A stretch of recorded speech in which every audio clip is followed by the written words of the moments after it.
Our next topic is corporate governance in India. What do we know about corporate governance in India? There have been several major corporate governance initiatives launched in India in the mid 1990s. The first was by the Confederation of Indian Industry, India's largest industry and business association, which came up with the first voluntary code of corporate governance in 1998. The second was by SEBI, now a clause 49 of the listing agreement. The third was the Naresh Chandra Committee, which submitted its report in 2002. The fourth was again by SEBI, the Narayana Murthy Committee, which also submitted its report in 2002. Based on some of the recommendations of this committee, SEBI revised Clause 49 of the listing agreement in August 2013. Subsequently, SEBI withdrew the revised Clause 49 in December 2003, and currently the original Clause 49 is in force. Another task force was formed in 2009 by Confederation of Indian Industries. Refinements are happening from time to time, and even in Companies Act 2013, we can see the influence of many corporate governance principles.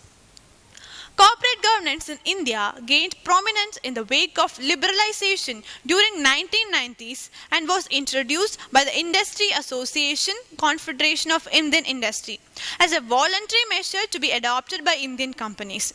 It soon acquired a mandatory status in early 2000s through the introduction of Clause 49 of the listing agreement, as all companies listed on stock exchange were required to comply with these norms.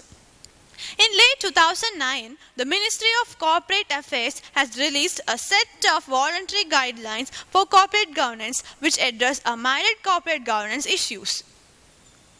These voluntary guidelines mark a reversal of earlier approach, signifying the preference to revert to a voluntary approach as opposed to the more mandatory approach prevalent in the form of Clause 49. However, in parallel process, key corporate governance norms are currently being consolidated into an amendment to Companies Act 1956, and once the Companies Bill 2011 is approved, the corporate governance reforms in India would have completed 2 full cycles, moving from the voluntary to mandatory and to the voluntary and now back to the mandatory approach. The Anglo-Saxon model of governance, one which the corporate governance framework introduced in India is primarily based on, has certain limitations in terms of applicability in the environment.